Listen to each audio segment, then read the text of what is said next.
बीड जिल्ह्यातील मारहाण गुंडगिरीची प्रकरणं आपण रोजच टीव्हीवर पाहतोय। मात्र आता विदर्भातही गुंडगिरी वाढल्याचे दिसून येत असून चंद्रपूर जिल्ह्यातील भद्रावती तालुक्यातील चंदनखेडा येथे 2 मजुरांना जबर मारहाण केल्याची घटना घडली आहे।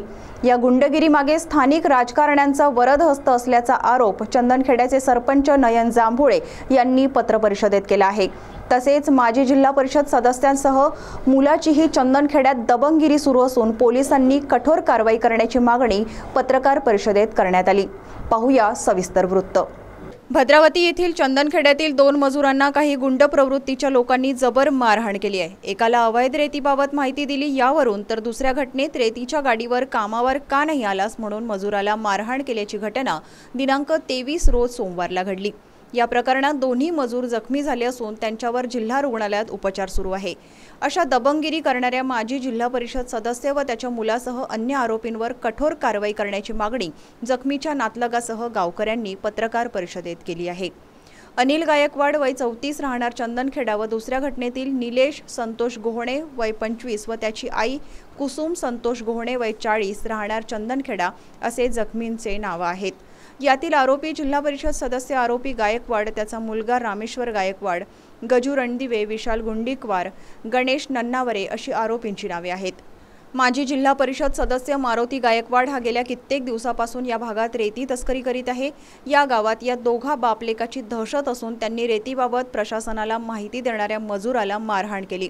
तर दुसऱ्या घटनेत रेतीच्या ट्रॅक्टरवर कामावर का आला नाही, दुसऱ्याच्या कामावर का गेलास म्हणून मजूर व त्याच्या आईला लाथाबुक्क्यांनी मारहाण करून जखमी केले।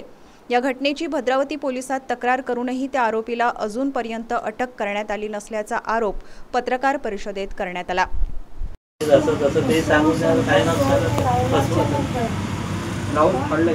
माझ्या घरी येऊन सगळ्यांनी काय भांडे घासत असल्यावर आले डायरेक्ट आडी घेऊन आणि बडबड बेवाईशी बोलून सगळ्या माझ्या मुलाला घरात बसून आडीनं मारायला लागले तर मी आडवी गेली तर मला केस धरून फेकली आणि माझे ब्लाऊज धरून मला खाली आदळली आणि एक डोळ्याची लाट छातीवर मारली। तर का नाही त्याला मारून का नाही बाहेर ओढत आणला तरी पण मी आडवी गेली आणि ते पोरं पळून गेले। कोणी मारलं? मारलं कोणी तुम्हाला? नाव सांगा त्याचं। रामू गायकवाड, विशाल गुंडीकवार, गणेश नन्नावरे। त्याच्यानंतर काय केलं तुम्ही? काहीच नाही, ठाण्यात गेलो। का म्हणले साहेब तुम्ही? साहेबाला जे मला घडलं तेच सांगितलं। मला पोराला दवाखान्यात भरती केलं। सून पडला होता माझ्या घरी पोरगा। मी सरपंच पाटलाकडे गेलो आणि त्याला घालून सन्यान मी सरकारी दवाखान्यात नेले। कोण मारलं त्याला? कोण मारलं त्याला? कारण काय?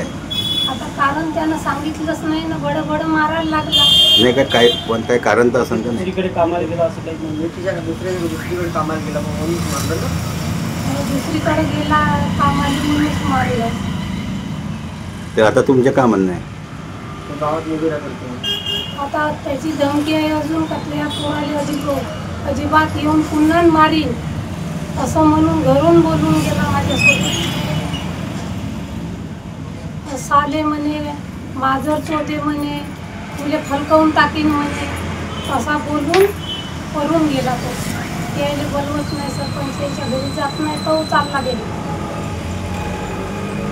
आता तुमच्या घरवाला कुठं आहे? आता मुलाकडे। तब्येत कशी आहे त्याची? आता थोडीशी आराम आहे। थोडा आराम पडला पण सिरियस होता।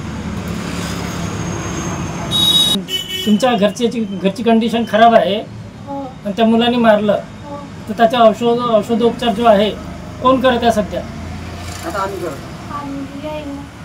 गावकरी लोक? मीच करतो। तुम्ही करताय?